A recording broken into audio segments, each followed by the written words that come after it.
James Holder, iFL TV, in association for MTK Global. You know when you do your interview, Yeah. you hide behind the camera. What do you mean? So I can only hear your voice, I can't see your eyes. Do you know what it is? But I actually feel like, because if I'm looking there, like when Coogan does it, Yeah. I'm like this, right? But when you're doing it, I'm like that. So I'm actually Talking to the viewer, Yeah. engaging. exactly. Would it Which help is you? easier for me to then look into my eyes, not into my eyes, not around my eyes, into my eyes. Would it help you if I go on like Coogan and stare intently to your eyes? Or cough throughout the whole interview. Yeah. Let's talk a little bit about where we are today. George Groves defending WBA World Title, World Boxing Super Series. Jamie COX, of all people, the man to take him on. Let's talk about the fight a little bit. Good fight, really good fight. I mean, we didn't expect to be here. Jamie COX was sat in my office probably 3 or 4 months ago, looking to join Matchroom. Of course, I gave him the spiel, sold him the dream, told him about all these massive world title fights I'd deliver for him down the line. Fucking hell, I only pulled one out of the bag, didn't I? No, the plan was to fight at Bramall Lane, which he did against Lewis Taylor. Move on, possibly fight for the British title. That was already planned and made against Rocky Fielding on September 30th. At the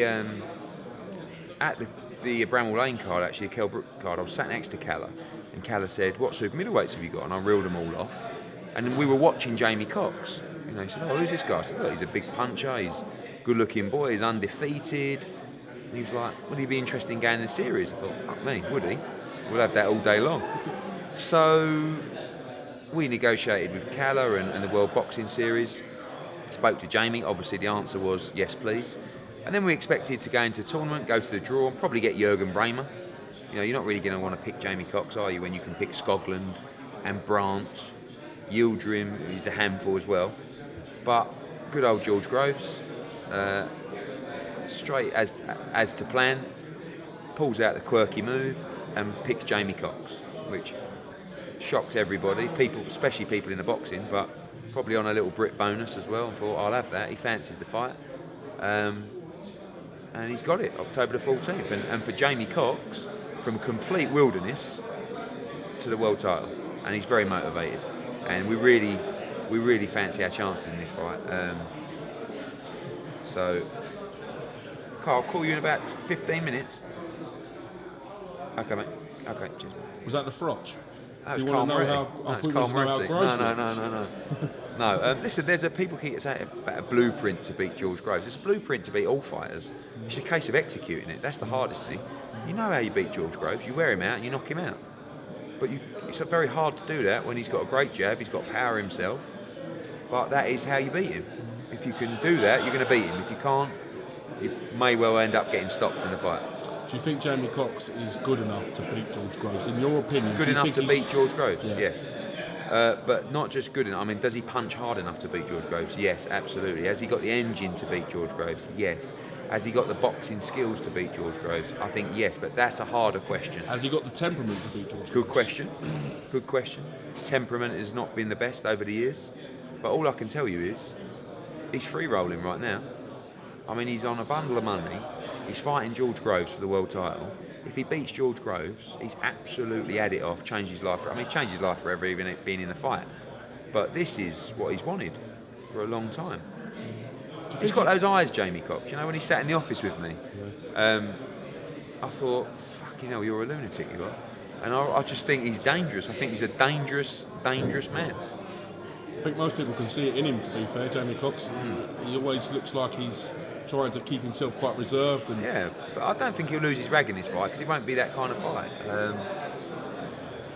But it's a wonderful opportunity. Wonderful opportunity.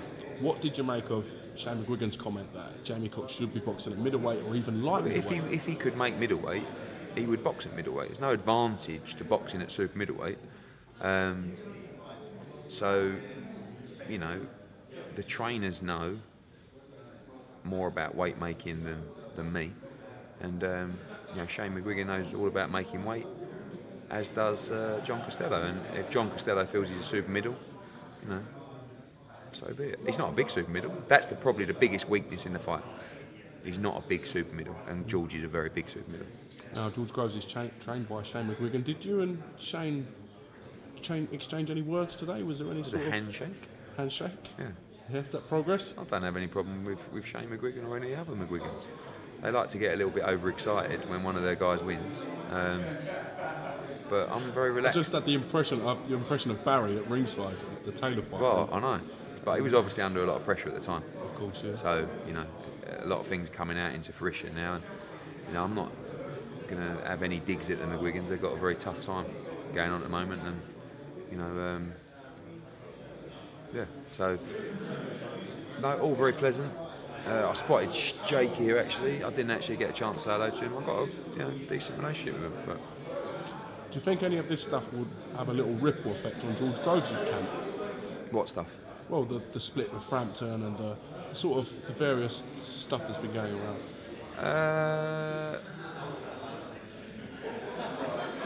I suppose when a camp's flying, you know, like you've got a load of elite fighters and you're all winning and the team's buzzing, possibly. I mean, Shane's lost David Hay and Carl Frampton in a matter of, 2 months, 3 months? So, yeah, I don't think there's the sort of the buzz in the camp. But George is a good pro, you know, and Shane's a good trainer as well. It's not like he's going to just sort of fold because a couple of fighters have left him. I'm sure there's other fighters out there that are interested in being trained by Shane McGuigan. But there's certainly negativity in the camp rather than positivity at the moment. You've got some great fights coming up. We spoke quite in depth on your shows the other day, so I'd like to talk a little bit about Saul Canelo Alvarez v Gennady Golovkin, if possible. I mean, could that be the fight that boxing fans speak about for the next 10 years? I hope so, yeah. I mean, you know, you've seen so many great fights talked about that haven't delivered, and some that have. Recently, Joshua Klitschko, of course. It's a really good fight. I did think Canelo was going to win, but now I think Gennady Golovkin will win. What's the logic? I feel a little bit sorry for them because of the Mayweather-McGregor fight. So they haven't been able to have the hype over the last 4 or 5 months that this fight really deserves. And even now, this week, everyone's talking about Mayweather-McGregor. So you've got 2 weeks on Saturday. So I'm really hoping that hype machine's going to get going. Why do you think that is, Eddie? Sorry to interrupt. It's just because it's a fight. It's a fight for the fight fans. It's not a fight for the general public. Maybe that's slightly wrong, but the wider general public, like, you can't compare the two, like Mayweather-McGregor, in terms of the interest, and Golovkin against Canelo, because one was a great event and one's a great fight. Do you feel that's what's wrong with boxing as a sport? Just life. It's just life. Just life. It is, isn't it? I mean, you know, you can be the greatest fighter on the planet and have zero personality, zero promotion, zero team behind you, giving you what you deserve, and then you can have another geezer who's got plenty of personality, can fight a bit, but he's a pay-per-view star. Look at Guillermo Rigondeaux. You know, I mean, he's an unbelievable talent. No one's ever heard of him. That's the Lomachenko fight, by the way. Yeah, that looks like it's going to happen for December 9th, I think. So,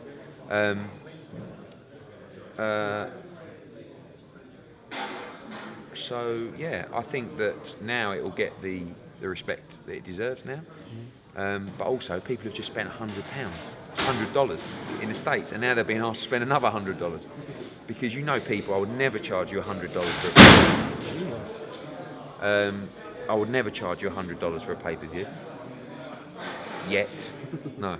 So it's tough, isn't it? You know, to say to someone, gets 80 quid, and then 3 weeks later gets another 80 quid. I mean, I think it was very clever on the terms of Floyd Mayweather and Mayweather Promotions to slot in the way they did. They knew what they were doing, didn't they? I mean, it's like they hate each other. Like De La Hoya, Arum, Mayweather, De La Hoya Heyman. was a big Mayweather fan. Apparently not. So, yeah, I mean, they knew what they were doing. They took the shine away from it.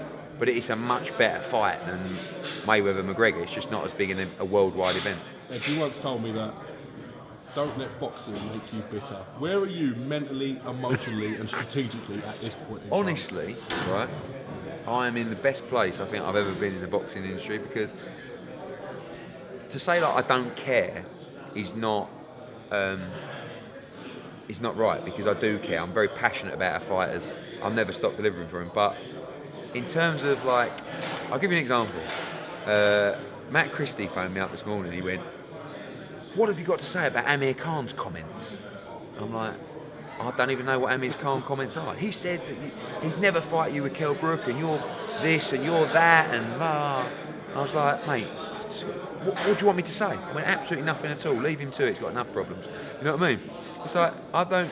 What did Khan actually say? Sorry to steal He Matt said Christie's that I story. met him in Sheffield and said he should take the fight because he'll beat Kell Brook, and I say one thing and do the other, and I should be talking to Al Heyman, but he asked for a meeting with me.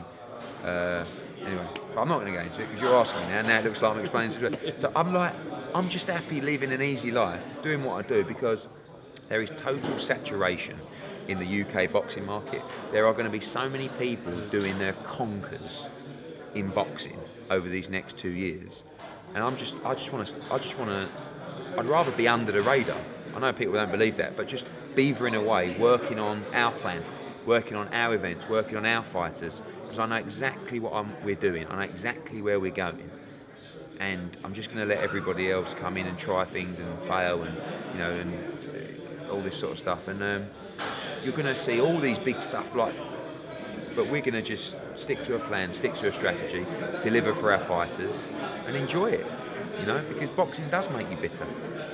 But I couldn't feel myself going bitter, but I could actually understand why people were bitter. So as long as you're on a level and you know exactly, what the environment is you're working in, which I do, it's quite easy to remain quite jovial, really. Number one prospect at Matchroom who's had under 10 fights at the moment. Well, you'll see most of them tonight at your call. Who's your favourite? Who's ticking the boxes for you?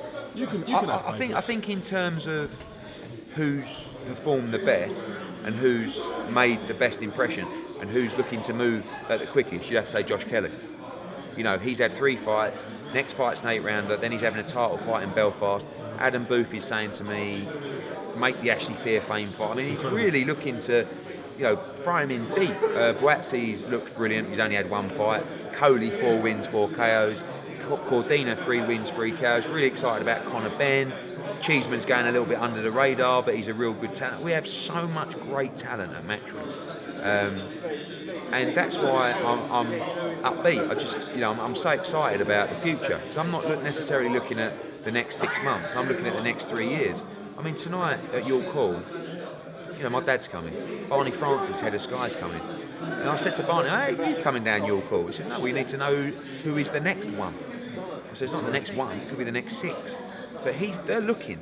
They see Anthony Joshua, then they're thinking, what about 2 years? What about 3 years? Who are these guys? And this job that we're doing for the fighters now, you build them. It's not about letting them go under the radar for 3 years, then popping up and being a big star. They have to be built from bottom to the top. And that's what we do with these guys. And by the time they get there, they'll have the ability to be pay-per-view stars. Now, I know you're a man of the world. I know you've got quite an eclectic taste in music. We've seen loads of different stuff from you. What did you make of O'Hara Davies Industries diss track? I actually thought it was really good. When we were travelling up to the Tom Farrell press conference, O'Hara Davies was in the back of the car, and he said a couple of things that were very funny. The first one was, he went to me, Ed, do you think I'm weird? And I said, you're fucking right. And he said, no, yeah, I said, OD, I said, I just don't know, what are you trying to be, or is this just you? Because this wasn't you when I first met you, but, he's sort of, yeah, he's a very deep thinker. And then the other thing that made me laugh was, I've made a rap. Right? I said, what's it about? He went, just talking shit about everybody. I said, oh, no surprise. And I thought, CANELO, this is going to be terrible. And I heard it. I actually thought it was quite good. It's you. I genuinely did think it was quite good. But OD's training hard. I mean, he's got a big fight against Tom Farrell. It's like a career-defining fight against Tom Farrell. And he came into the office yesterday, and my old man gave him an absolute fucking grilling. What, about the rap? No, about the Josh Taylor fight. And he needs that. He needs to know that, he let people down in that fight, and it wasn't. You can lose, but it's the way that he lost. And Josh Taylor's a great fighter. He was the better man, simple as. But my dad, I think he's quite good at these talking downs. I mean, I remember when he gave Sam Eggington one after the Bradley Skeet fight. A lot of people criticised him about that, but it's probably the best thing that ever happened to Sam Eggington. And my old man's nearly 70 years of age. He can't be bothered to blow smoke up anyone's arse. He's just going to tell you how it is.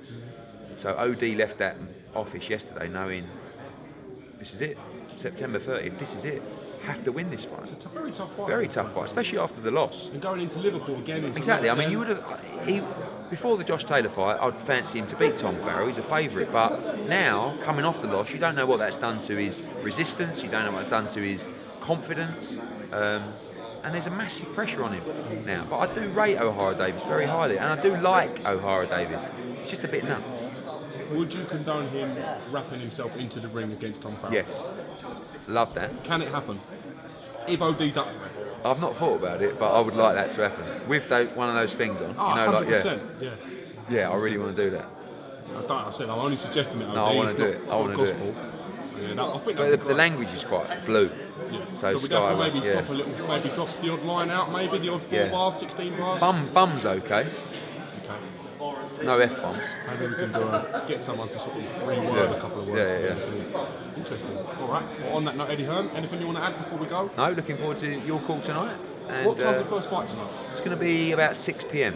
6:15. It'll be live on Facebook, and then we're going to be live on air at 7:45 with sort of the action that's taken part, plus Caldina, in this order, Caldina, Coley, Jake Ball, which is a fight I'm really looking forward to, against Joe Sheriff. Been a bit of beef there. A little bit of beef, but you know he's with MTK, and I spoke to Macklin. They really fancy this fight. It's a big fight for both of them. Here's a massive. Conor Benn and then Watson. Conor Benn, he seems to be. He's really. He's going to aim to step in. Like, yeah, but he hasn't got the pedigree that the other boys have got. You know, he didn't have 100 odd amateur fights, so he's going to take a little bit more time. The others are really going to have 4 or 5, and then they'll be ready to go. Especially the boys that are boxing WSB.